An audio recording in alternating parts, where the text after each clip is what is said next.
समय है बहुत टफ होने वाला है आप लोग का। आप लोग इस बात को समझिए, बहुत जरूरी है। और बहुत एक इम्पोर्टेंट बात कहना चाहेंगे आप लोग से, जो देहात के लोग नहीं समझ पाते हैं। सबसे इम्पोर्टेंट चीज, शुरू में लोग अपने बच्चे पर एक मंथ में कितना फी स्कूल में देते हैं? एक मंथ में तो कहीं कहीं 500 रुपया है, कहीं कहीं 1000 रुपया तक, यहाँ तक कहीं कहीं 2000, कहीं कहीं 10,000 तक लोग दे देते हैं अपने बच्चों के स्कूल फी। होता है शुरू में छोटा बच्चा अभी 5 साल का है, 6 साल का लड़का है, तो उसका फी लगभग 500 से अधिक ही होता है किसी भी स्कूल का, होता है।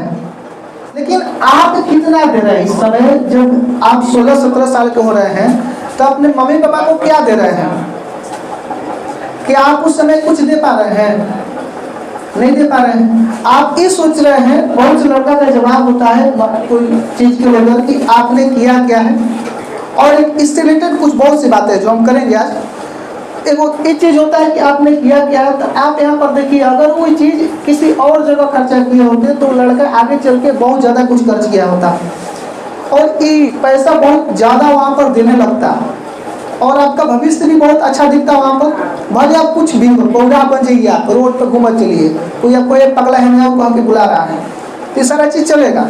लेकिन आपके पास पैसा रहेगा उस समय, जो मनी इन्वेस्ट किए हैं आपका उस समय आएगा। लेकिन ये चीज को नहीं देखते हुए, आपको देखते हुए, बिना स्वार्थ के निस्वार्थ आप पर इतना खर्चा किया जाएगा। अगर आप कुछ नहीं करते हैं आगे चल के, ये तो शुरुआती है की शुरुआत ही है, आगे चल के अगर आप कुछ नहीं करते हैं तो सोचिए कितना ही बेशर्मी वाला बात है। कैसा बात ही, सोचिए किस लेवल का बात होगा ये कि आप कुछ नहीं करते हैं, बेरोजगार घूम रहे हैं, आप अपने लाइफ में कुछ नहीं कर पाए हैं। सोचने वाली बात है कि नहीं है? तो इतना ज्यादा खर्चा करने के बाद भी अगर आप कुछ नहीं करते हैं तो आपको खुद सोचना चाहिए कि आपको अब क्या करना चाहिए। और एक चीज जो हम कहना चाहते थे, मेरा टॉपिक जो था, मेरा टॉपिक ये था कि जो प्रारंभिक शिक्षा में खर्चा किया जाता है, आप 60-70 हजार से 1.5 लाख रुपया देकर आप पटना जा रहे हैं, ठीक है। इसके 2 साल का फी जोड़िएगा आपका 3 लाख रुपया होगा। इसमें रहना खाना सब है? नहीं, 3 लाख रुपया आपका होगा, रहना खाना सब होगा इसमें, ठीक है। फी है केवल 1.5 लाख। फी तो मतलब अगर नीट उठ केवल फी होगा, हाँ, उसमें आपका 11-12 का होगा। था अब आगे जोड़िएगा तो इसमें भी ज्यादा आपका खर्चा लगभग 1 लाख रुपया आ ही जाता है। 2 साल का, 2 साल का लगभग खाना पीने लेके 1 लाख रुपया आ ही जाता है। लेकिन अब सोचिए, अगर आप यहाँ से 11-12 कर लेते हैं, बातों को समझिएगा मेरा, ये मत सोचिएगा। बहुत से लड़का सोचता है कि अपने लिए बोल रहे हैं, ये सोच रहे हैं कि मेरा वाला कोचिंग में एडमिशन करवा लेगा। वैसा कोई बात नहीं है। हम निस्वार्थ होकर बोल रहे हैं, समझाना चाहते हैं इस बात को। और ये बार बार ये बात बोलते हैं, हम बार बार समझाते हैं, क्योंकि हमको ये बात समझ में नहीं आया था। बाद में बातें समझ में आया। जो पैसा आप अभी खर्चा कर रहे हैं, अगर यही पैसा 12 बाद खर्चा करते हैं तो आप बहुत बेहतर कर सकते हैं। जैसे मान लीजिए अभी आपका देखा जाए तो लगभग 20,000 में आपका पूरा 12 फाइनल हो जाएगा, होगा ना? हो 10,000 11 का और 10,000 12 का, कितना होगा? 20,000 रुपया का 12 फाइनल हो गया। आपके पास कितना बच गया? तो 80,000 रुपया बच गया है। कैश के बात करें, कितना बच गया आपके पास? 80,000, जो 1 लाख रुपया आगे जाके खर्चा करते हैं। अब सोचिए, अब कहिए कि सर खाना पीना तो लग रहा है, आप यहाँ पर अगर देखते हैं कि घर से ही आपको हर चीज लग रहा है, घर से आपको सब चीज मिल रहा है, घर पे रहते तो आप खाते पीते, लेकिन वहाँ पर घर से भी लेकर जाइएगा तब आपको 1 लाख रुपया लगेगा, क्योंकि सब्जी खरीदने जाइएगा, चाहे इधर उधर के चक्कर में कुछ मिल गया खाने के लिए, उसे होना ही, खर्चा होना ही होना है। आप भटकिए वो अलग बात है, लेकिन इतना अगर आप देखते हैं तो डायरेक्ट इतना पैसा आपके पास कैश बच रहा है। 12 बाद यदि इस पैसा का इस्तेमाल आप करते हैं किसी चीज की तैयारी के लिए, अच्छे शिक्षक की तैयारी के लिए, तो आप एक अच्छे मुकाम तक पहुंच सकते हैं। अगर आप 12 बाद यही खर्चा करते हैं, आप मैथ के क्लास ले लेते हैं, उसके बाद जीके जीएस ले लेते हैं, क्लास कर लेते हैं इसका, इसके बाद रीजनिंग के क्लास ले लेते हैं, सब चीज के क्लास लेकर क्लास कर लेते हैं, तो आप सोचिए इतना ही आपका पूरा क्लास हो जाएगा आगे चलकर। ज्यादा मेहनत भी आपको नहीं करना पड़ेगा, आपके पास पैसा भी बच सकता है इसमें। आपको इस बात को सोचना बहुत जरूरी है कि किसी भी चीज को लेकर आपको घर में प्रेशर नहीं करना है कि हमें आरा जाना है, पटना जाना है। आपको जितना सुविधा मिल रहा है उसमें कोशिश करना है कि इस तरह से काम करें, सेल्फ स्टडी करते हुए, कि आगे चल के हमें कोई प्रॉब्लम ना हो। समझ में आ रहा है कि नहीं आ रहा है? क्या मेरी बातों से आप लोग सहमत है? हम जो बोल रहे हैं आप लोगों को समझ में आ रहा है? हम क्या बोलना चाहते हैं? ये बोलते हैं सही डिसीजन और सही रास्ता। हमने पहले ही बताया कि डिसीजन सही होना चाहिए। आप जो कर रहे हैं, आप क्या करना चाहते हैं, अगर डिसीजन सही हो और रास्ता सही हो, राइट डायरेक्शन, आप सही दिशा में जा रहे हैं, तो ये फाइनल है कि आप अपने मंजिल तक पहुंचिएगा। यहाँ से आपको पटना पहुंचना है, तो पटना पहुंचने के लिए आप किस दिशा में चलना स्टार्ट कीजिएगा? उत्तर दिशा में नहीं ना, पश्चिम दिशा में चलिएगा। किस दिशा में चलिएगा? पूरब दिशा में चलिएगा। आपको 5 घंटा में पहुंचना है। अगर आपको पटना 5 घंटा में पहुंचना है, आपका स्पीड तय होगा कि नहीं होगा? आप किस स्पीड से चलिए कि पटना पहुंच पाइएगा, 5 घंटा में पहुंच पाइएगा? तय होगा कि नहीं होगा बताइए? तो ये दोनों जरूरी है। अगर आप समय निर्धारित करके रखे हैं कि हमें 2 साल में 2 ईयर में हमको जॉब लेना है, तो हमें किस स्पीड से चलना पड़ेगा, हमें कितना पढ़ाई करना पड़ेगा, हमें क्या करना पड़ेगा कि हम 2 ईयर में जॉब ले पाएंगे। इसके अलावा डायरेक्शन आपको पता होना चाहिए, किस दिशा में चलना है। एक जिससे बोलते हैं ना कि लक्ष्य निर्धारित कीजिए। सर रवि सर बार बार चीज़ को बताते हैं कि अब ये सर अभी तो हम लोग 11-12 क्लास में हैं और 10 क्लास के स्टूडेंट हैं, तो हम लोग को क्या स्पीड क्या निर्धारित करना है? तो आप लोग का अभी स्पीड यही निर्धारित करना है। कौन बात पर आपको ज़्यादा इस पर ध्यान देना चाहिए? सबसे इम्पोर्टेंट बात यह है कि अभी आपको जो होमवर्क दिया जा रहा है वही आपको कंप्लीट करना है। जैसे मान लीजिए सर केमिस्ट्री में कि धातु और अधातु में अंतर लिख के लाना है, सबको याद करके आना है। तो बहुत से लड़का है जो कॉपी उखाड़ेगा याद करने के लिए, याद हो या ना याद हो वो सूझ जाएगा। बयान भैला आएगा, बोलेगा सर याद करते रहे, याद है ना भैला। ये जो जवाब होता है ना, ये उसके आलस को दर्शाता है कि याद है ना भैला। बाकी सब बच्चा का दिमाग अलग है और वो बच्चा का दिमाग अलग है। याद क्यों नहीं हुआ? मतलब उसमें आलस आ गया था, वो सो गया। तो आपका अभी यही स्पीड होना चाहिए कि हमें एक होमवर्क दिया गया है तो उसको याद करके जाना है। इतना चीज हमें करना है। कौन सब्जेक्ट में करना है, आपका डायरेक्शन होना चाहिए कि हमें 1 घंटा इस सब्जेक्ट को पढ़ना है, ये चीज इतना याद करके जाना है। ये सारी चीजें आप सभी को करना है। अभी समझ में आया कि नहीं आया? बोलिए। डायरेक्शन समझना कि अभी क्या करना है। अभी आपका मेन जो फोकस है आपका एग्जाम है। 10th क्लास का 10th का एग्जाम है, 12th क्लास का 12th का एग्जाम है। जो 10th क्लास का स्टूडेंट है वो 10th का एग्जाम देगा। तो क्या करना है आप लोगों को कि एग्जाम में जो टॉपिक आएगा उसको कंप्लीट करना है। कितना दिन में कंप्लीट करना है? तो अभी कितना 6 महीना समय बचा हो, 6ठा महीना खत्म हो गया है और 6 महीना आप लोगों का बचा है। जो 10th क्लास में है उसके लिए बोल रहे हैं। तो 6 महीने में आपको कितना पढ़ना है और किस स्पीड से पढ़ना है ये आपको तय करना पड़ेगा, तभी आप बेहतर कर पाइएगा। नहीं तो आप उतना अच्छा नहीं कर पाइएगा जितना चाहिए। जैसे बहुत से लड़के इस बार बढ़िया परफॉर्मेंस किया है, 472, 460 कम नहीं होता है, 70 ये सब नंबर आया है, 64 आया है, वो 72 है ना, 72, 70, 68 ही है, 3 मार्क्स कम नहीं होता है। इस चीज से समझना है आप लोगों को। क्या किया वो टाइम लिया कि हमें इतना समय में इतना काम को करना है। अब उतना समय में लड़का सब क्या है कि 1 घंटा समय है ना, तो 1 घंटा में आधा घंटा मोबाइल चला लेंगे और आधा घंटा पढ़ लेंगे, आधा घंटा में रील स्क्रॉल कर लेंगे, सर बता देते हैं। अच्छा, तो अभी टाइम पास हो जाता है। और बहुत से लड़का है जो पढ़ने के बाद से मोबाइल लेता है और उसको चलाने में पूरा टाइम पास कर देता है। गद्दियों से क्या खरीदवाता है कि हमको पढ़ना है। बात सही है कि नहीं? चटकोने से करके मोबाइल खरीदवा लिया है कि हमको पढ़ना है। पढ़ाई के नाम लेके कौन कौन मोबाइल खरीदवाया बताओ तो वाले, हाथ उठाओ सब।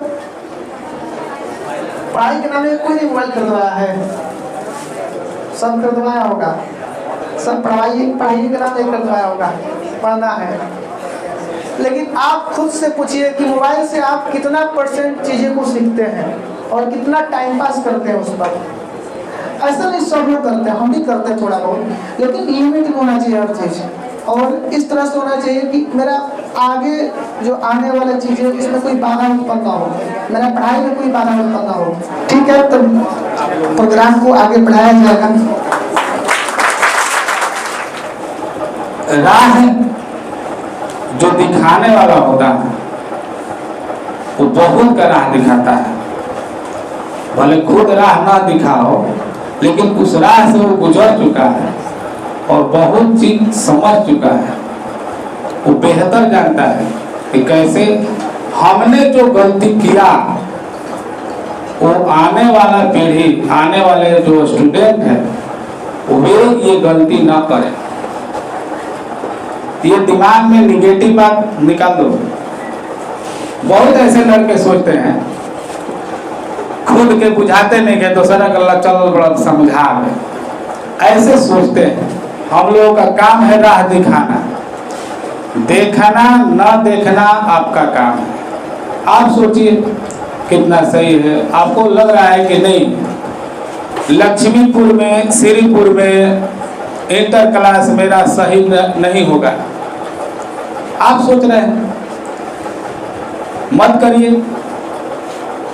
आपका जीवन है, आपको पैसा लगेगा, लेकिन मैं दावे के साथ कह सकता हूं कि हम लोगों के समय में अगर इधर व्यवस्था होता, लक्ष्मीपुर छोड़ो, श्रीपुर छोड़ो, इधर नयका टोला जगदीशपुर में भी अगर इंटर क्लास की व्यवस्था होती तो हम लोग आरा पटना नहीं जाते। वहाँ पर जिन जो पढ़ाते हैं वो मनुष्य ही है, जो हम लोग पढ़ाते हैं वही चीज वो लोग भी पढ़ाते हैं। अंतर आप लोगों के बीच में आदर्श बताइए दिए, अब उसमें हम क्या बताएं। आप लोगों को ज्यादा बताएंगे तो आप लोगों को लगेगा कि चाह रहे हैं कि मेरे पास ही पढ़े। हमको ये चाह नहीं है। मेरा ये दिमाग में है, ये मेरा काम, कम से कम फी लगे और अच्छा से अच्छा शिक्षा हो। एक दिन ऐसा टाइम आएगा कि हमारे देहात साइड से ही पढ़कर विद्यार्थी डायरेक्ट सर्विस करेगा।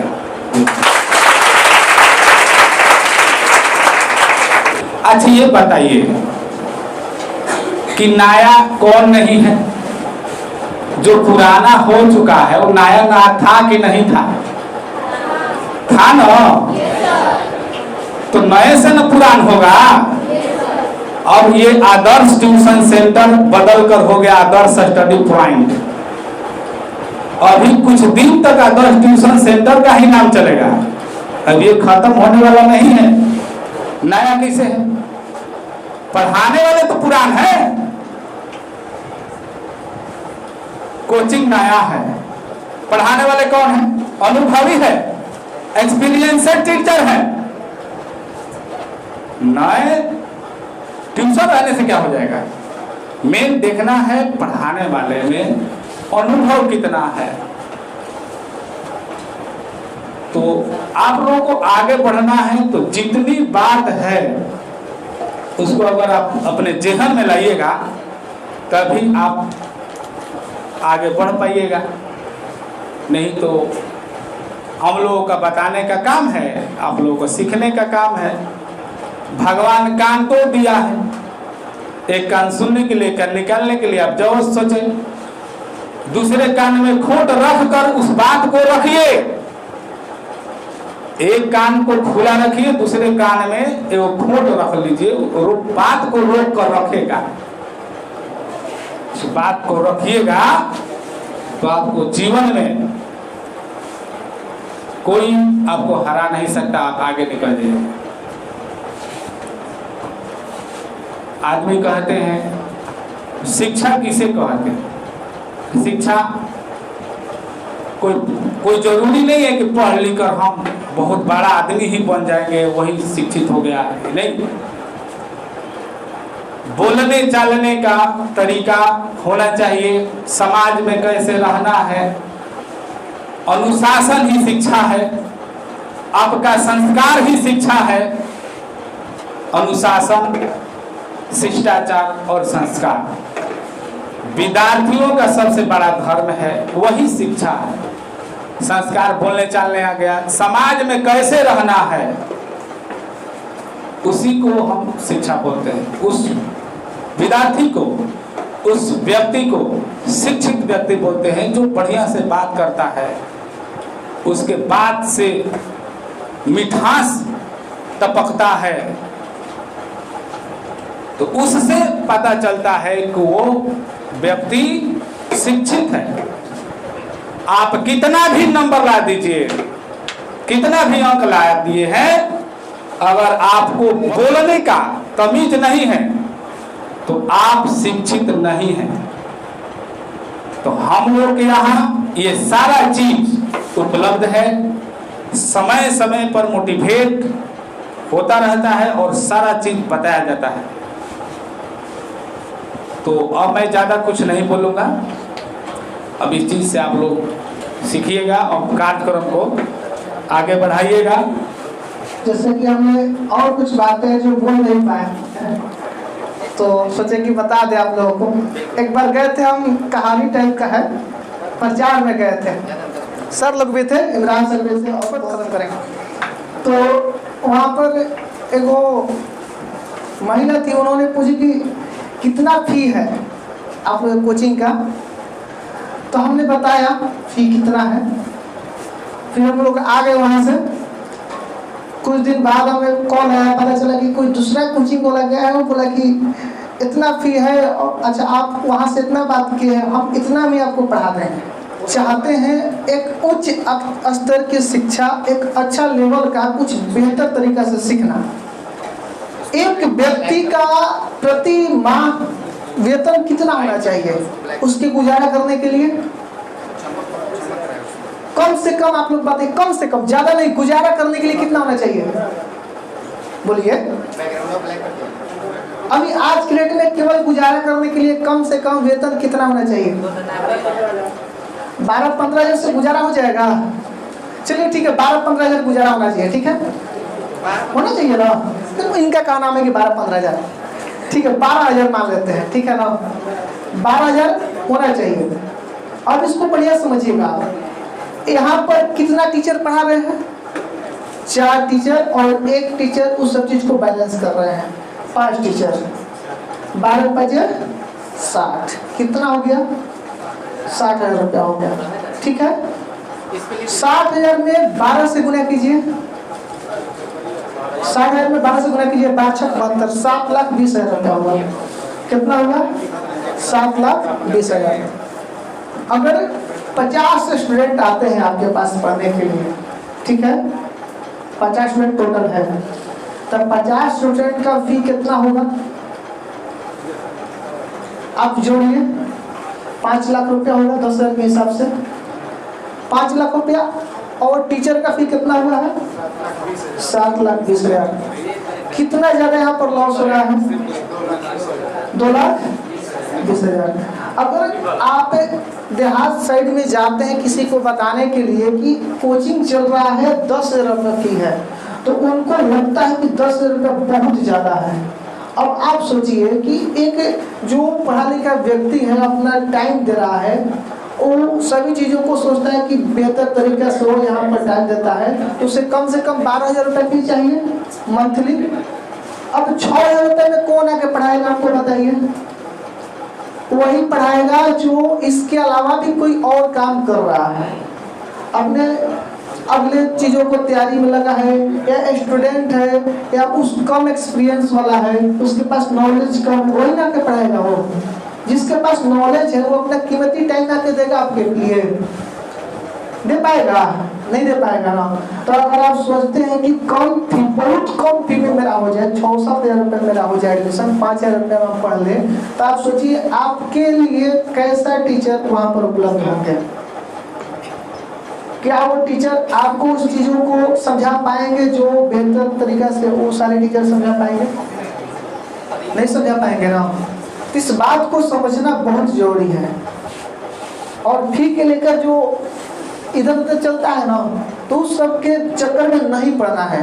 अब आप खुद सोचिए कि इस तरह से सोच के किया जाता है सारी चीजें कि आगे बच्चा का भी प्रॉब्लम ना हो और हमको भी प्रॉब्लम ना हो, टीचर को भी प्रॉब्लम ना हो। समझ में आ रहा है कि नहीं? बोलिए। सबसे पहले आपको मालूम है कि ये क्लास 10 का आप लोगों का प्राइज डिस्ट्रीब्यूशन हो रहा है। जो अभी छात्र जो हैं वो 11th क्लास में चले गए, उन सभी छात्रों को क्लास 10 में उन्होंने अच्छा किया है तो उसके लिए उन्हें प्राइज दिया जा रहा है। आप ये बताएंगे कि आपने कैसे पढ़ाई किया ताकि आपके जो जूनियर्स हैं उनको थोड़ी बातें समझ में आ जाएं कि अच्छा ये हमें करना चाहिए, इन चीज़ों से हमें बचना है। और अपना पढ़ाई का एक्सपीरियंस बताएंगे और बताएंगे कैसा रहा आपका 10th क्लास का सफ़र, और उसके बाद अपना प्राइज़ लेंगे और प्राइज़ लेकर के अपने स्थान पर चले जाएंगे। और फिर आखिरी में तो जलपान का व्यवस्था किया ही जाएगा। हम अपने कार्यक्रम को शुरू करते हैं। आपको जैसा मालूम है हमारे कोचिंग के रितेश कुमार जो हैं उन्होंने सबसे ज़्यादा मार्क्स पाए हैं जो कि है 472। और आपको मालूम है कि रितेश कुमार मजीपुर के रहने वाले हैं। इनके फादर का नाम तेज नारायण सिंह है, ठीक है। और ये जो सर्टिफिकेट है मैं इसको थोड़ा सा पढ़ के आपको सुना देता हूँ कि ये क्या है। आप सभी लोग, बहुत से लोग क्यूरियस होंगे और जानना चाहते होंगे कि ये क्या है। तो देखिए इसमें लिखा है certificate of achievement. This certificate is proudly presented to Ritesh Raj, son of Tej Narayan Singh, residing in Majipur, has been awarded a prize of 4000 rupees plus other gifts. यानी कि ये जो अवार्ड है वो रितेश कुमार को दिया जाएगा। ये इनके अचीवमेंट के लिए एक सर्टिफिकेट है जिस पर लिखा गया है कि इनके फादर का नाम जो है वो तेज नारायण सिंह है, ये मजीपुर के रहने वाले हैं और इन्हें 4000 रुपये का पुरस्कार मिलेगा। ये पुरस्कार है अलग अलग सब्जेक्ट्स में अलग अलग मार्क्स के बैरियर को, यानी पिछले जो मार्क्स थे उनसे ज़्यादा मार्क्स ला करके तोड़ने के लिए, ठीक है। इसमें ये बात लिखी हुई है, ठीक है। और आगे लिखा हुआ है कि और भी इसमें गिफ्ट मिलेंगे। और देख लेते हैं इन्होंने क्या क्या मार्क्स कैसे पाए हैं। Ritesh Raj has achieved an exemplary performance of securing total 472 out of 500 marks with the highest marks of 97 in science and 99 in Hindi. We commend and congratulate Ritesh Raj on his outstanding accomplishment. ये बात इतनी लिखी है। तो मैं रितेश राज से आग्रह करूंगा कि please come near to the podium and please collect your gift. और मैं उनसे चाहूँगा कि 2 शब्द बोलें और अपने एक्सपीरियंस को साझा करें, अपने एक्सपीरियंस को साझा करें अपने छात्रों के सामने। सर्टिफिकेट मिल रहा है इनको, एक बार जोरदार ताली कीजिए।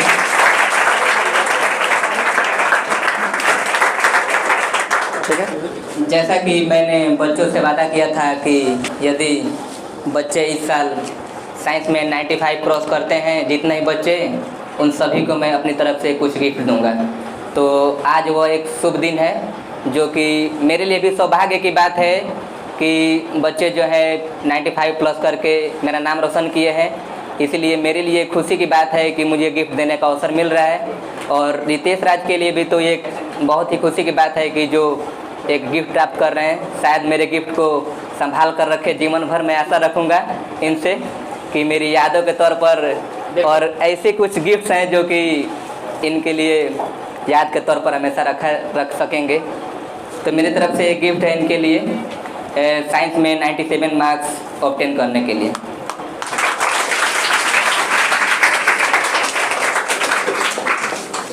सर अपना बड़ा सा गिफ्ट प्रेजेंट कर रहे हैं। अब रितेश अपना एक्सपीरियंस आपके साथ साझा करेंगे। जोरदार तालियों से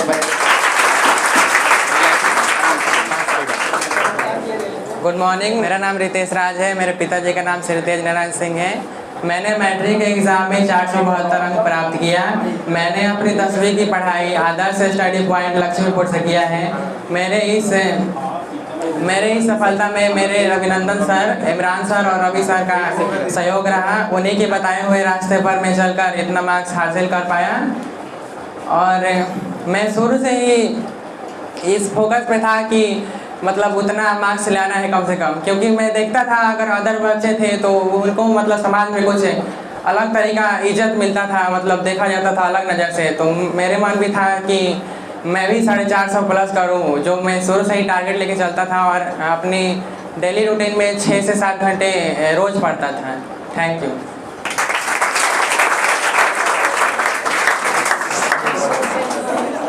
अच्छा, और जब आप पढ़ाई करते थे रितेश, तो रूटीन कैसे रहता था, मतलब दिनचर्या कैसा रहता था? सुबह क्लास आते थे और उसके बाद आप जाते थे तो किस प्रकार से टाइम को मैनेज करते थे? देखिए 6 घंटे पढ़ने का मतलब ये नहीं कि यहाँ पर कोचिंग आए और जाते आप जा करके 6 घंटा पढ़ने लगे। कैसे टाइम को मैनेज करना है ताकि जीवन बेहतर रहे और चीज़ें भी कर पाएँ, और इनका स्ट्रेटेजी क्या क्या? साइंस कैसे पढ़ते थे? हाँ, साइंस कैसे पढ़ते थे, मैथ्स कैसे पढ़ते थे, इन सारी बातों को आप थोड़ा सा डिटेल में बता दें ताकि आपके जो छोटे भाई बहन हैं यहाँ पर उनको पता चल पाए कि कैसे पढ़ना है। जो 2026 में, हाँ, जो 2026 में जाने वाले हैं एग्जाम देने बोर्ड का, वो कैसे अपना तैयारी करें ताकि आपसे और आपके तरफ पहुँचे और आपसे बेहतर भी करें।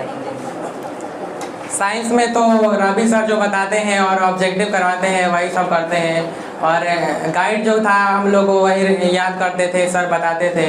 और मैथ में इतना सारा टेस्ट हो जाता था कि यहीं पे सारा मतलब कन्फ्यूजन दूर हो जाता था, और एग्ज़ाम तक जाते जाते सारा डर मतलब ख़त्म हो जाता था कि क्या मतलब वहाँ पे लगता था कि ट्यूशन में ही मतलब पढ़ रहे हैं। नहीं था मेरा सोशल साइंस, और जब तक गाइड आया सोशल साइंस का तो उसमें से ऑब्जेक्टिव याद करता था और कॉन्सेप्ट को समझकर उसका आंसर देने का प्रयास करता था। मैं रटता नहीं था क्वेश्चन को, क्योंकि मुझे ज़्यादा देर तक रटने की आदत नहीं है, तो मैं समझ कर लिखता था सोशल साइंस में, और कॉन्सेप्ट से लिखता था, तो शायद उसके वजह से मेरा मार्क्स आ गए थे। क्या आप सिर्फ गाइड का ही सहारा लेते थे या आपने बुक से भी कुछ पढ़े हैं सोशल साइंस के बारे में? सर बुक से पढ़कर लिटरेचर, उसके बाद गाइड का ऑब्जेक्टिव मतलब जो नहीं याद होता था उसको याद करते थे। यानी कहने का मतलब है कि आपने बुक भी पढ़ा है सोशल साइंस के लिए। हाँ। तो यही मैं सभी बच्चों को बताना चाहूँगा, और हम लोग क्लास में कहते भी हैं कि बुक पढ़ा कीजिए, केवल गाइड का सहारा मत लीजिए।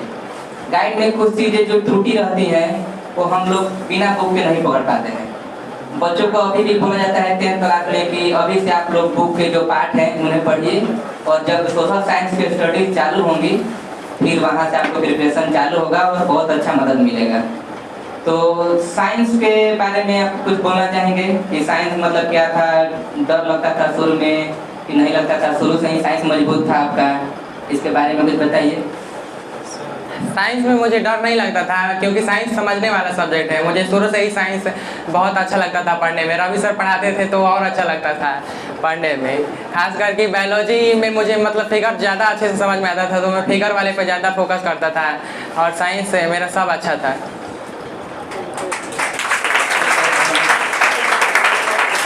तो मैं ये जानना चाहूँगा कि साइंस तो मैंने जैसे पढ़ा दिया था, फेयर बना दिया था, तो क्या आप सिर्फ फेयर से ही पढ़ते थे या बुक का भी उपयोग करते थे? एक बार मतलब बुक पढ़ लिए थे तो उसके बाद हम फेयर पे ही मतलब डिपेंड थे कि फेयर को पढ़ना है, रिवाइज करना है बार बार, क्योंकि बुक पढ़ने का उतना टाइम नहीं होता है। तो जो हाईलाइट किए थे उसी को पढ़ते थे, और फेयर था उसको बार बार पढ़ते थे। और जो लॉन्ग क्वेश्चंस हैं जैसे कि 5 नंबर के क्वेश्चन बच्चों को याद करने में बहुत परेशानी होती है, तो मैं ये जानना चाहूँगा कि लॉन्ग क्वेश्चन जो है आपने मतलब कुछ चुनिंदा लॉन्ग क्वेश्चन जो आपने मार्क किए थे उनको बार बार याद किया था कि बहुत सारे लॉन्ग क्वेश्चन याद किए थे? नहीं, आप जो मार्क करवाए थे क्वेश्चन जो VVI था मैंने उसी पर ज़्यादा फोकस किया था, और एक्स्ट्रा मुझे लगता था कि कुछ पढ़ना चाहिए क्वेश्चन को, तो मैं उसे पढ़ लेता था। चलिए, आपका बहुत बहुत धन्यवाद। हम लोग की इस वार्तालाप से शायद आप लोगों को कुछ लाभ मिले, इसीलिए रितेश राज से इतने सारे क्वेश्चन किए गए हैं कि जिससे आप लोग को जानकारी मिले। आपका यहाँ पर आने के लिए बहुत बहुत धन्यवाद। अब आप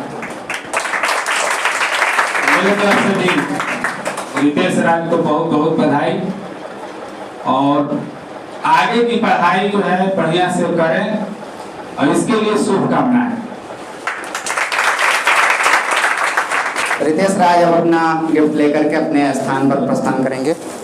अब फरवरी तो नहीं, जनवरी ही चल रहा था, और हम लोग क्लास को सारा सिलेबस कंप्लीट करके जब छोड़ने वाले थे, बच्चों से आखिरी दिन जिस दिन मुलाकात हो रहा था, तो हम लोगों ने कहा था कि 3 ऐसे विद्यार्थी हैं जो बिल्कुल इक्वल कैलिबर के हैं, मतलब कि तीनों बराबर का अपना, कोई भी इनमें से ज़्यादा मार्क्स ला सकता है, कोई किसी से आगे निकल सकता है। और आपको जान करके बड़ी हैरानी होगी कि बिल्कुल 1 और 2 मार्क्स का ही अंतर है इन लोगों के बीच में। जैसे जो हमारे रितेश राज हैं वो लेकर के आए थे 472 मार्क्स। तो जो हमारे अगले छात्र हैं विवेक कुमार, वो 470 मार्क्स लेकर के आए हैं। एक बार जोरदार विवेक के लिए तालियां बजाइए।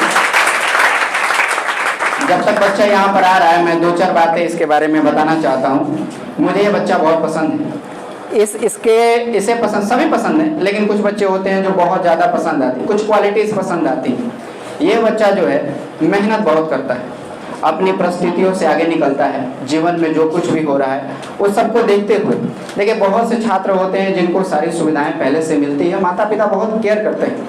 कुछ ऐसे छात्र होते हैं जिन्हें जीवन से लड़ करके आगे आना पड़ता है। इसके जज्बे को मैं सलाम करता हूं। और ये छात्र मुझे इसलिए भी पसंद है कि ये चीज़ों को बहुत गौर से सुनता है, समझता है। बाकी सभी छात्र हमारे अच्छे हैं, लेकिन ये होता है कि कुछ क्वालिटीज़ जो होती हैं छात्रों में भी टीचर को देख के सीखनी चाहिए। मुझे जितना ये शालीन है, जितना ये अच्छा है, उतना शालीनता मुझे भी अपनी ज़िंदगी में पाना है। एक बार जोरदार ताली बजाइए बच्चे। तो मैं इनके थोड़े अचीवमेंट्स आपको बता देता हूँ। इनका अचीवमेंट सर्टिफिकेट ये रहा, इस पे लिखा हुआ है certificate of achievement. This certificate is proudly presented to Vivek Kumar, son of Ram Babu, residing in Srinagar, has been awarded the prize of 200 rupees plus other gifts, 2000, and Vivek Kumar has achieved an exemplary performance by securing total 470 out of 500 marks with the highest marks of 97 in science. We commend and congratulate Vivek on the outstanding accomplishment. एक बार जोरदार तालियां बजाइए विवेक। Sir अभी इनको अपना certificate present करेंगे और उसके साथ साथ इनको गिफ्ट देंगे और फिर विवेक से भी थोड़ी बातें हम लोग करेंगे, ठीक है? एक बार जोरदार तालियां बजाइए विवेक के लिए।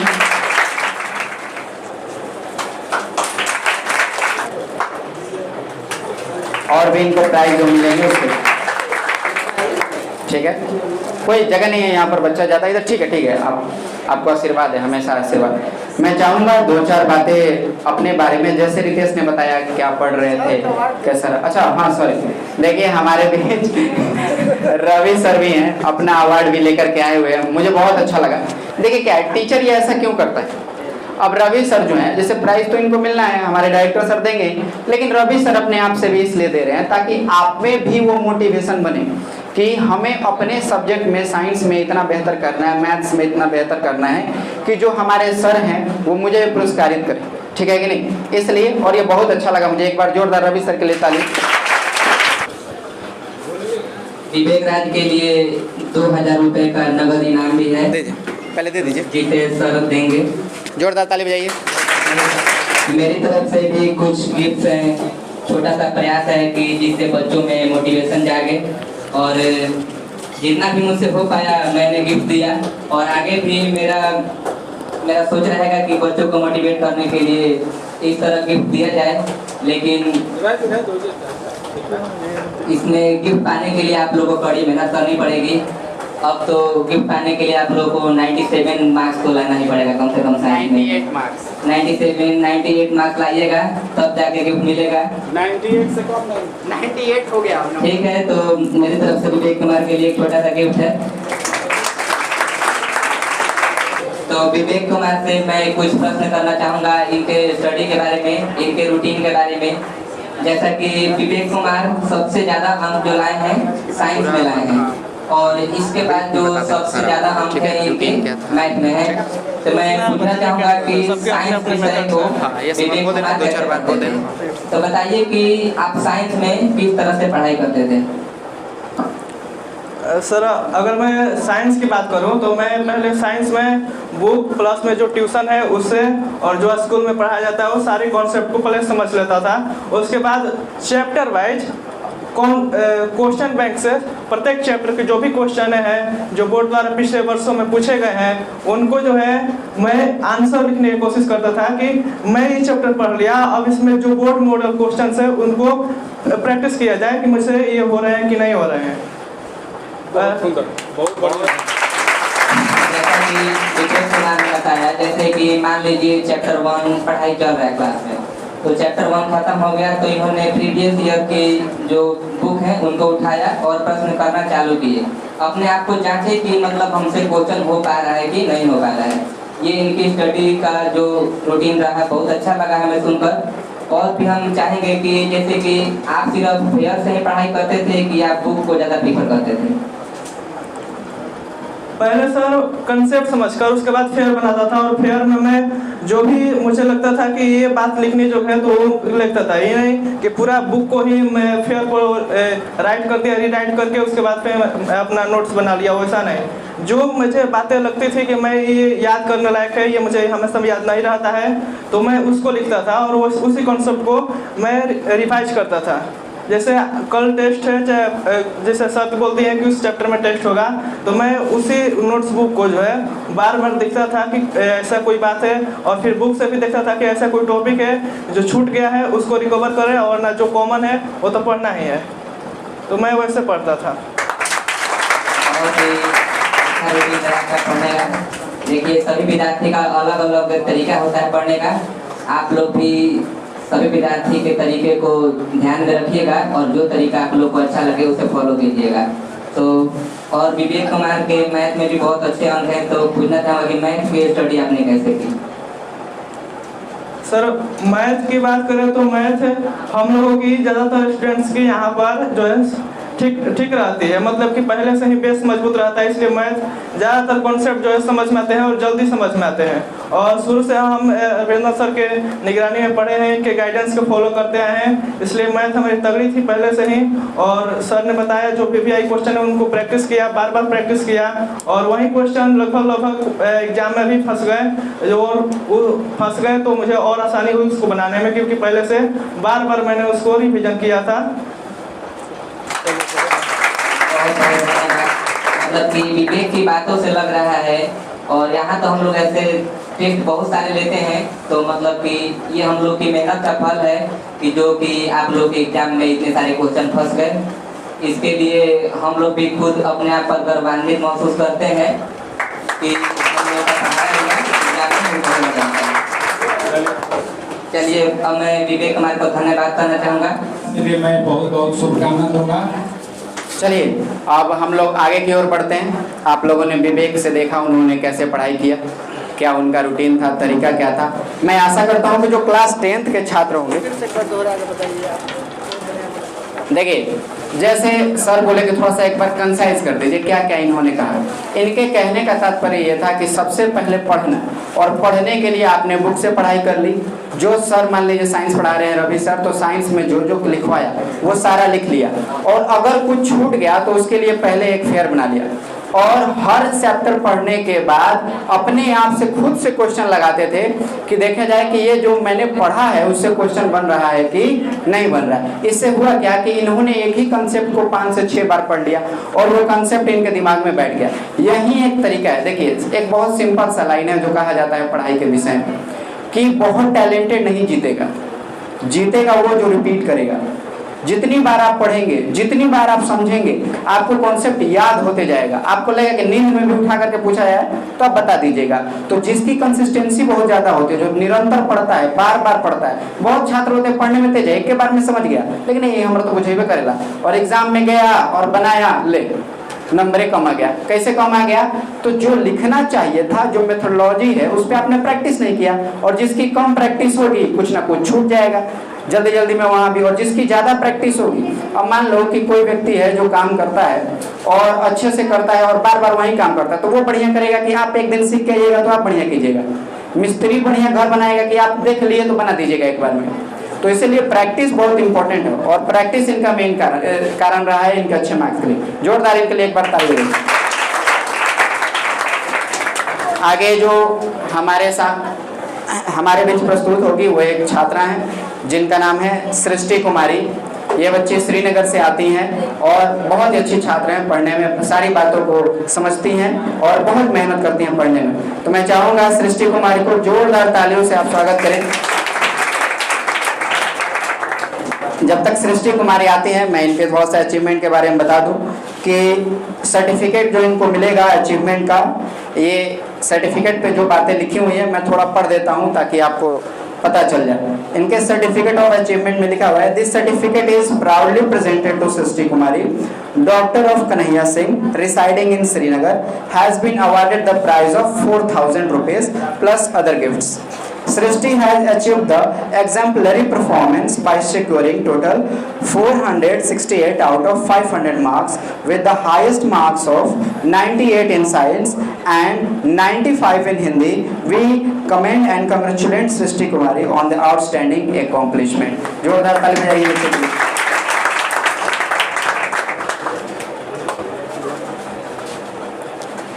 आप सभी को भी ये जो हमारे आपके सीनियर्स हैं इनसे मोटिवेशन मिलनी चाहिए, जो क्लास 10th में बच्चे पढ़ाई के प्रति बहुत फोकस करेंगे। अब आगे जो सर प्रेजेंट करेंगे वो सृष्टि कुमारी के लिए मेडल करेंगे, ठीक है। प्रयास है कि सभी बच्चों को कम से कम एक यूनिफॉर्म टाइप की हो जाए और आप पहनेंगे तो अच्छा लगेगा हम लोगों को, आप क्लास करके पहन करके आए। और रवि सर हमारे, हाँ अभी रविनंदन सर बच्चे को पहले जो पुरस्कार का राशि है वो प्रदान करेंगे। आपके लिए इसको प्रयास करना पड़ेगा। और हमारे सर ऐसे हैं कि इन्हें देने में संकोच नहीं है, बहुत खुश होते हैं जब बच्चे अच्छा करते हैं जीवन में, ठीक है। एक बार जोरदार ताली बजाइए हमारे सर के लिए।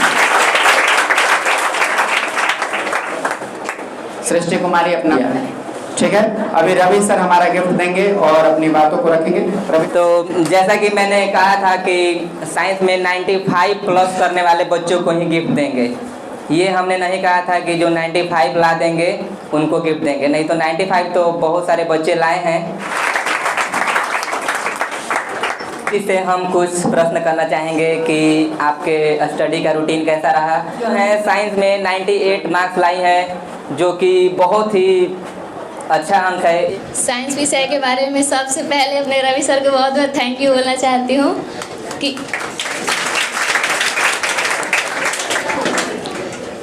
क्योंकि जब हम 10th क्लास में फर्स्ट बार आए थे तो सर हमें हमेशा पहले ही बताते हैं कि ई साइंस में सबसे हाईएस्ट मार्क्स इतना है, तो हम लोगों को लगता था कि हो पाएगा कि नहीं, लेकिन रवि सर की मेहनत और इनके पढ़ाने के तरीके से हम लोग की साइंस बहुत ही मजबूत हो गई और इसीलिए इतना मार्क्स, और मैं अपने नंबर से बहुत खुश हूँ। साइंस पढ़ने का जो मेरा तरीका था, वो जो आधा सिलेबस था वो तो सर के पढ़ाने से ही कंप्लीट हो जाता था, और ऊपर से जो हम अपने घर पे रिवीजन करते थे वो हमारे रिवीजन से मिलता था कि मतलब जब हम गाइड में मतलब जो सर क्वेश्चन पढ़ा देते थे वो गाइड में लगभग सर भी होते थे, तो हमें गाइड से इतना अनुमान मिलता था कि किस टाइप के क्वेश्चन आ रहे हैं और कैसे हमको लिखना है। तो बस ऐसे ही मेरा रहा और मैं कॉन्सेप्ट से पढ़ती थी और चैप्टर वाइज चैप्टर में क्वेश्चन बैंक और गाइड का भी सहारा लेती थी। मैथ में 98 मार्क्स प्राप्त किए हैं सृष्टि कुमारी, ये एक बहुत बड़ी अचीवमेंट है। 2 नंबर कट गए लेकिन कोई दिक्कत नहीं है। कि बताइए कि मैथ की क्या स्ट्रेटेजी रही आपकी? सभी विषय के बारे में बता दो, जल्दी जल्दी बता दो। मैथ्स में भी वही रहता था, मतलब सर जो पढ़ा देते थे वो तो यहीं पे 80 से 90% तक हमारे यहीं कंप्लीट, और जस्ट घर जाकर वही मैथ्स को रिवीजन करना। और सर हमेशा बताते थे कि मतलब सुबह में मैथ्स पढ़ना चाहिए, तो मैं ज़्यादा सुबह में मैथ्स पढ़ती थी, इससे स्ट्रांग भी होता था। और सर मतलब जो गाइड था, और तो मैथ्स के लिए तो गाइड का रिवीजन करना बहुत ज़रूरी था, तो हम गाइड से ही पढ़े थे। और सर जो सर टेस्ट लेते थे, टेस्ट बहुत ज़्यादा लेते थे और उसमें वैसा ही क्वेश्चन था जो मतलब बोर्ड एग्जाम में आ सकता था, तो इस तरह से हम पढ़कर अपने मैथ्स को स्ट्रांग बना लिए। और क्वेश्चन बैंक्स में भी वही साइंस वाला ही रहा कि क्वेश्चन देखते थे कि कैसा कैसा क्वेश्चन आ रहा है, बस वैसे ही पढ़ते थे। संस्कृत के बारे में बताइए। संस्कृत के लिए तो ज़्यादा ग्रामर ही होता है, मतलब हम शुरू से ही जब से सर के पास पढ़ रहे हैं शुरू से ही हमारा संस्कृत सर अच्छा पढ़ा देते थे, तो बस वही रिवीजन करना होता था।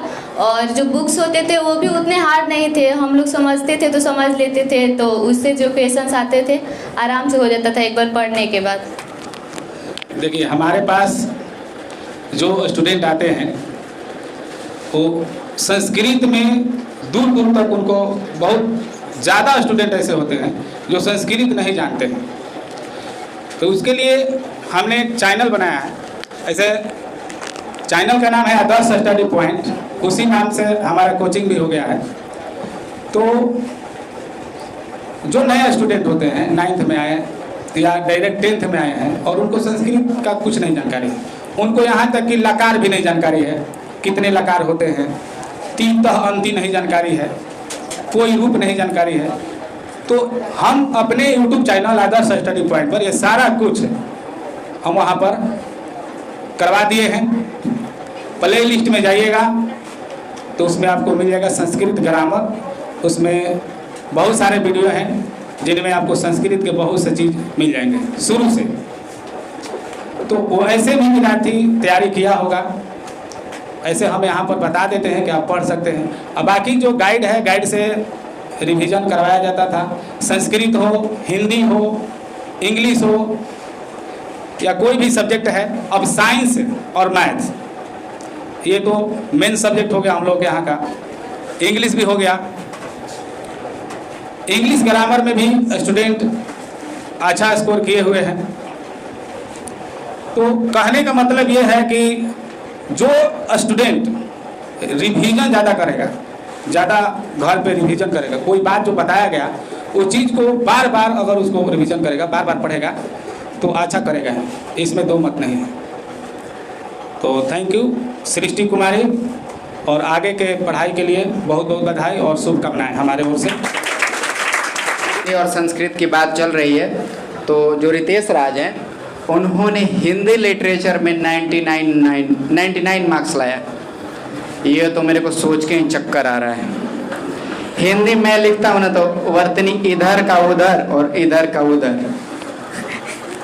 मैं रितेश राज से एक बार फिर पूछना चाहता हूँ कि हिंदी में आखिर वो कैसे लिखे। हमारे जो यहाँ क्लास 10 के बच्चे आए हुए हैं, रितेश राज से मैं आग्रह करूँगा कि थोड़ा आइए और हिंदी के बारे में, स्पेशल हिंदी के बारे में कैसे आपने लिखा, आपका फॉर्मेटिंग के बारे में बताइए। 99 मात्र एक नंबर कम है। मैं तो सोचता था कि हिंदी में 98 से ज़्यादा नहीं आएगा, लेकिन 99 आ गया तो थोड़ा अचंभव वाला बात है। तो यही पूछना है रितेश राज से, आप कैसे हिंदी में नंबर लाए। सबसे पहले तो आपका ऑब्जेक्टिव ऑल क्लियर होना चाहिए। जो आप बुक पढ़ेंगे उसमें सारा ऑब्जेक्टिव है, वो आप ऑब्जेक्टिव सब है मतलब याद होना चाहिए। उसके बाद आप सर बताते हैं कि कैसे क्वेश्चन आंसर लिखा जाता है, मतलब जैसा प्रश्न में दिया रहता है क्वेश्चन आंसर वैसा ही उत्तर पुस्तिका पे भी क्वेश्चन आंसर दिया जाता है। और निबंध में सर बता रहे थे कि 2 नंबर कटता है, लेकिन नहीं कटता है, क्योंकि आप कॉन्सेप्ट से लिखेंगे वैसे तरीके से, और ज़्यादा मतलब नहीं लिखेंगे, ज़्यादा कम भी नहीं लिखेंगे। हाँ, फॉर्मेटिंग सही रहेगा और जितना लिखना चाहिए उतना लिखेंगे तो आपको पूरा में पूरा मार्क्स मिलेगा। बस इसी कारण से मैं ये सब फॉलो करता आया और 99 मार्क्स हिंदी में प्राप्त किया हूँ। बहुत बहुत बधाई। यानी शब्द सीमा का ध्यान रखना है। Thank you very much. Hindi में ग्रामर पर डिपेंडेंट नहीं रहना है। आपको हिंदी का जो लिटरेचर का किताब है उसका कहानी भी बहुत अच्छे से पढ़ना है। समझ रहे हैं क्लास 10 के बच्चे जो यहाँ पर बैठे हैं? कुछ लोग तो उबासियाँ ले रहे हैं, क्या करें, थोड़ा सा पानी छिड़कवा दे क्या? चलिए आगे की ओर बढ़ते हैं। और जो हमारे अगले छात्र हैं, ये ऐसा लड़का था जिस पर जो होता है ना कि पता नहीं चलता, वो बच्चे मेहनत करते रहते हैं अंदर। जैसे बहुत से लोग होते हैं जो शुरू में दिखते हैं कि हाँ ये क्लास में पढ़ने में तेज है, हमेशा अच्छा नंबर लाता है, मार्क्स लाता है, जो सर बोलते हैं वो करता है। लेकिन कुछ छात्र होते हैं जो अंदर अंदर ही पढ़ते रहते हैं, अपना तैयारी करते रहते हैं। तो ये छात्र अपना पढ़ाई जो है आखिरी के 3 महीने में बहुत पुस्टअप किया। और जब मैं आया था, जिस दिन आखिरी दिन था मुझे याद है, तो मैंने कहा था कि ये डार्क हॉर्स है। डार्क हॉर्स बेसिकली एक इंग्लिश का मुहावरा है जिसका मतलब ये होता है कि किसी को जिस पर अंदाजा ना हो वो सबसे आगे निकल जाए, उसे डार्क हॉर्स कहते हैं। जैसे रेस होता है, उसमें 4 घोड़ों पर मान लीजिए सभी लोगों ने पैसा लगाया और जो उम्मीद नहीं है वो वाला घोड़ा जीत जाए तो उसे डार्क हॉर्स करते हैं। वैसे ही जैसे टॉपर में इनको नहीं गिना जाता था बहुत, लेकिन सबको इन्होंने मार्क्स ला के चौंका दिया। तो जोरदार तालियों के बीच स्वागत कीजिए आकाश का। तो आप जानना चाहेंगे कि आकाश ने कितना मार्क्स प्राप्त किया?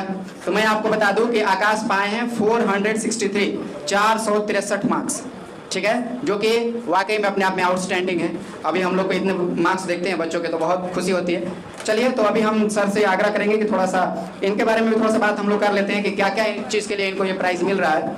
जैसे इनको प्राइज़ मिल रही है कि इन्होंने मार्क्स जो है वो प्राप्त किए हैं 95 के आसपास है, और इसके लिए सर इन्हें 1000 रुपए का पुरस्कार और सारे जो गिफ्ट जो हैं वो सर इनको देंगे। साइंस की बराबरी किए हैं। साइंस का जो प्रीवियस मार्क्स था 95, उसके मार्क्स तक ये पहुंचे हैं, उनको लेवल किया है। तो लेवल करने पर 1000 रुपए मिलते हैं और उसको क्रॉस करने पर 2000 रुपए मिलते हैं। तो अभी मैं चाहूँगा सर कि इनको सर्टिफिकेट प्रेजेंट करें। आ जाइए आकाश बाबू, एक बार जोरदार ताली बजाइए बच्चे के लिए। कहते हैं कि पीला कलर का था गोल्ड का है, गोल्ड का नहीं है बट उससे कम भी नहीं है। इसके महत्व में ये गोल्ड है, समझे कि नहीं? जिस चीज़ के लिए मिला है वो बात अपने आप में सुनहरी बात है, गोल्डन बात, ठीक है? इसको रखना चाहिए। ये आपको याद दिलाते हैं कि आप जीवन में बेहतर करते थे। जब कभी जीवन में आप भटकते हैं तो आप देखते हैं कि यार मैं अच्छा था पढ़ने में, मैं अच्छी चीज़ें कर रहा था, मैं अभी भी कर सकता हूँ, ये मेरा जुनून है, मुझे उसने ऐसा क्यों बोला या फिर मुझे ऐसा करना चाहिए, या माँ बाप ने कुछ कहा, तो थोड़ा सा वो आप बता देते तो बेटर होता। और अपने सब्जेक्ट के बारे में, सारे के बारे में बता दीजिएगा, साइंस, मैथ, हिंदी, थोड़ा बहुत, थोड़ा सभी में कैसे पढ़ते थे। मेरा नाम आकाश कुमार है, मेरे पिता का नाम हरेंद्र सिंह है। मैं 463 अंक लाकर बहुत खुश हूँ, जिसका मुख्य श्रेय हमारे रविनंदन सर ऑर्गेनाइजर का जाता है। और कैसे पढ़ते थे, क्या करते थे? अगर पढ़ने की बात करूँ तो मैं दिन भर में सिर्फ 2 घंटे पढ़ता था। ठीक है, बताइए कैसे? ये देखिए, एकदम सच्चाई है। ये भी जानना है कि कम समय में कैसे ज़्यादा मार्क्स प्राप्त किए जा सकते हैं, ये भी सीखना है। यही तो मेन बात है। इधर इधर इधर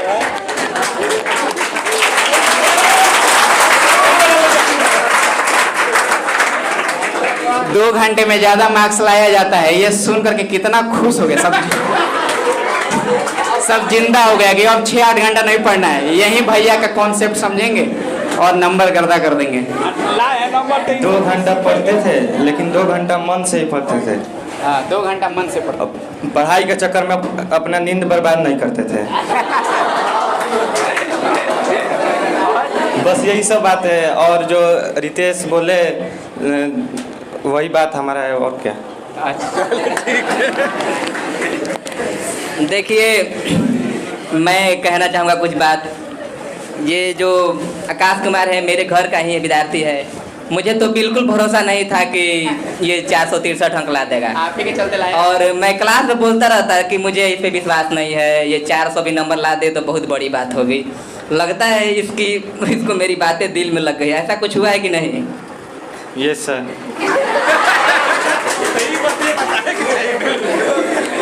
सर अभी प्राइज नहीं दे पाए थे, बच्चे को राशि नहीं दे पाए थे, तो अभी देंगे। राशि मतलब पैसा हो।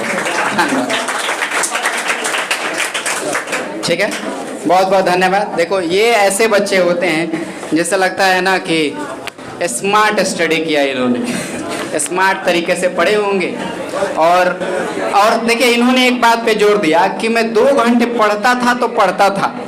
मतलब क्या कि 2 घंटे पढ़ेगा तो पूरा मोबाइल सब हटा के पूरा ध्यान से उस पर पढ़ेगा 2 घंटे। ये नहीं कि बैठे हैं और इधर रील भी चल रहा है और इधर पढ़ भी रहे हैं, तो डालना है प्लस, हो जाएगा माइनस। ठीक है, तो बहुत ही इंटरेस्टिंग कैंडिडेट है। सभी बच्चे खुश हो गए कि यार कम मार्क्स में, कम टाइम में भी ज़्यादा लाया जा सकता है। मुझे लगता है कुछ अदर सर बोलेंगे चक्कर में नींद बर्बाद नहीं करना है। अरे कहने का मतलब क्या है, रात को आराम से सोइए, लेकिन आप दिन में अपना समय इतना गवा देते हैं कि रात में बच्चे मेहनत करना पड़ता है। ठीक है, चलिए, थोड़ा सा लगता है अदर सर बोलेंगे, थोड़ा सा जल्दी कीजिएगा सब, 30 सेकंड आपको मिलता है। इनका बात सुन के मेरा शरीर में जोश जुनून सब आ गया है। जो बात बोले 2 घंटे पढ़ते, सब लड़का खुश हो गया बहुत ज्यादा। ऐसा बात नहीं है, देखिए कि सबका दिमाग अलग अलग होता है। जैसे कहा जाता है ना, सेल्फ स्टडी शुरू वाला चीज, आप शुरू में कितनी चीजों को कवर करते हैं, कितना चीज कैच करते हैं, सबसे ज्यादा इंपॉर्टेंट है। अगर आप शुरू से ध्यान देते हैं, क्लास में ज्यादा चीजों पर फोकस करते हैं, तो आपको लास्ट में मेहनत नहीं करना पड़ेगा। अभी बिल्कुल सही बोला, 2 घंटे पढ़ते हैं। 2 घंटे से बेसिक पढ़ता नहीं होगा ये लड़का, देखने में भी नहीं दिखता, एकदम फ्रेंकली बोला 2 घंटा पढ़ते हैं, सोने अपना नींद खराब नहीं करते थे। तो ऐसा नहीं, आप लोग को भी 2 घंटा ही पढ़ना है। अपने माइंड को देखना है कितना समय में हम कर सकते हैं, उसके अनुसार से काम हो जाता है। ठीक है ना। आदर्श सर भी हमारे सोने में बहुत प्रिय हैं। ऐसा इसलिए क्योंकि हम लोग साथ में रहते हैं तो जानते हैं, नींद खराब करके कुछ नहीं करना है। चले आगे बढ़ते हैं। अब आगे की ओर जो मुख्य बच्चे जिनको प्राइज देना था पैसे की, जो धनराशि वाला कि आपने ज़्यादा मार्क्स लाया तो आप पैसा पाए और सर्टिफिकेट पाए, और बच्चे जिन्होंने बहुत अच्छा किया है उन सभी का भी मैं यहाँ पर नाम बोलना चाहूँगा। अगले बच्चे जो हैं हमारे, वो कौन? जोरदार तालियों के साथ रोहित कुमार का स्वागत कीजिए। ये भी बच्चा बहुत शानदार स्टडी करता है, बहुत अच्छा पढ़ता है और सारे चीज़ों को कंप्लीट करके लाता है, क्लास में एक्टिव रहता है, ठीक है कि नहीं? एक बार जोरदार ताली बजाइए। बहुत से लोग समझ रहे हैं कि रोहित कुमार को सर्टिफिकेट और इन्हें प्राइज में पैसे क्यों नहीं मिले, क्योंकि जो मार्क्स का बैरियर है उसके अंडर में ही इनका मार्क्स है, लेकिन मार्क्स इनका बहुत ज़्यादा है। एक बार मैं जानना चाहूँगा कि बच्चे आपके मार्क्स कितने थे? 463, यानी आकाश से 1 मार्क्स ही कम है, लेकिन इनको प्राइज बराबर है, देखिए बराबर है, लेकिन इनको प्राइज इसलिए नहीं मिल पाया क्योंकि जो सब्जेक्ट के बैरियर मार्क्स है वो क्रॉस नहीं हो पाया। लेकिन इन्होंने बहुत अच्छा मेहनत किया, ओवरऑल सभी सब्जेक्ट में बहुत अच्छा किए। तो आप अपने भाई बहनों को 1-2 बात बोलना चाहेंगे? Good morning everyone. First of all, thanks for you to give me opportunity of introducing myself. My name is Rohit Kumar. My father's name is Raju Kumar. I belong to a small part of village named Sugatola. My entire tuition and my parents contributes to behind my success.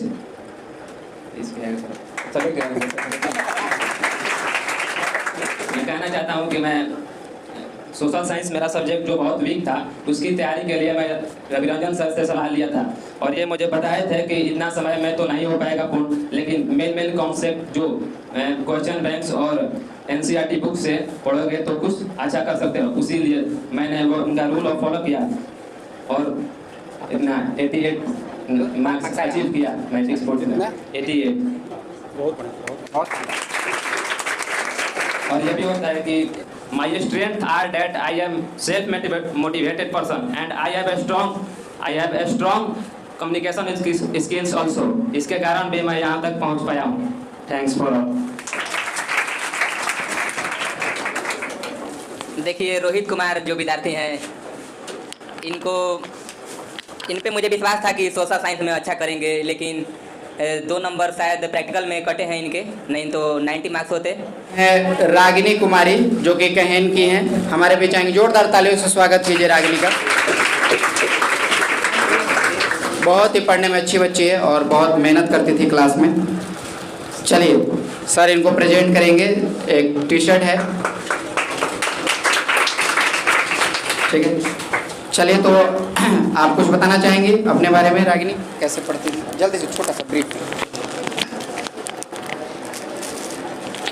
Hello everyone, मेरा नाम रागिनी कुमारी है। मेरे पिताजी का नाम कमलेश सिंह है। मैं 10th में 445 नंबर आया है, जो कि मैं आदर्श ट्यूशन सेंटर लक्ष्मीपुर से पढ़कर इतना नंबर लाई हूँ, जिसमें रविरंजन सर और इमरान सर बहुत भागीदारी है।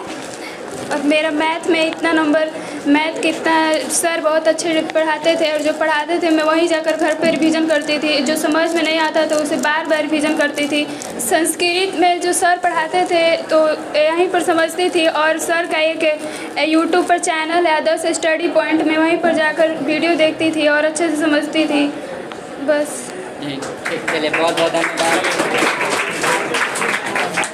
जो YouTube पे चैनल है उस पर सारा कॉन्सेप्ट जो है वो आपको उस पर वीडियो बना करके डाल दिया गया है। जिस कभी किसी को लगे कि संस्कृत कम है या धीरे धीरे मुझे समझ में आ रहा है तो बार बार देखिए YouTube पर जाकर और उसको समझ लीजिए, ठीक है। आगे बढ़ते हैं और जल्दी जल्दी आएंगे और लेकर के अपना पुरस्कार अपने सीट को ग्रहण करेंगे।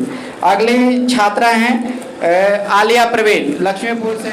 Alia Parveen, daughter of MD Alamgir Alam, Laxmipur.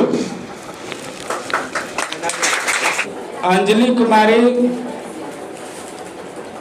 Doctor Dheeraj Shah, Bindgawa, बहुत ही अच्छा अंक लाई है अंजलि कुमारी ने। अगर किसी स्टूडेंट के मन में कुछ बात होगा कहने के लिए तो यहाँ पर वो अपना बात रख सकता है। यहाँ पर मान लीजिए कोई बात आ गया बीच में, मन है कि हम कह दें, वो टाइम में ना कहनी है, याद पड़ गया, तो आप कह सकते हैं, ताकि जिससे कि बच्चों में कुछ आगे बढ़ने का हौसला बन सके। विलेज है बिंदगावा, और रूपाली कुमारी, इन्होंने भी बहुत अच्छा मार्क्स लाए हैं। अंजलि के इतना ही है 435।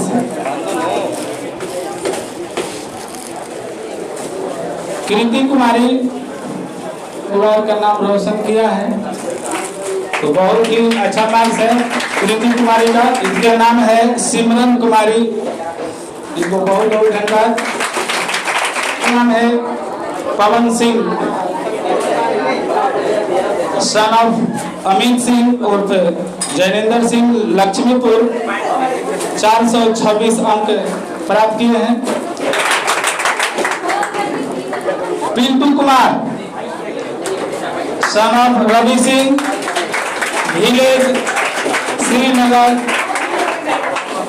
टोला सुंगा टोला, 426 अंक लाए हैं। इनके लिए जोरदार तालियां हो जाए। रीना कुमारी, अब ज्यादा विद्यार्थी नहीं है, विद्यार्थी तो 70 से ऊपर है, लेकिन सब आए नहीं हैं। दीपक कुमार,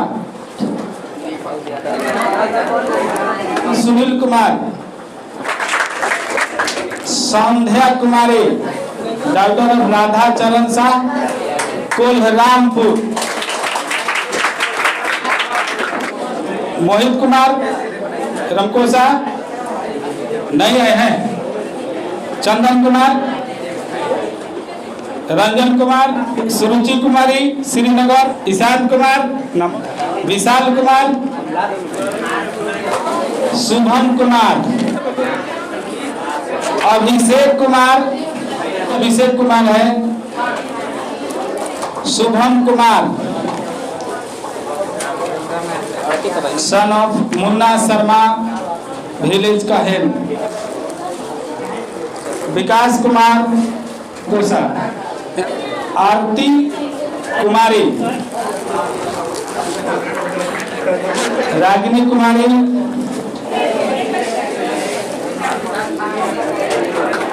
और कोई स्टूडेंट छूटा हुआ हो जो मैट्रिक पास आउट किए हैं,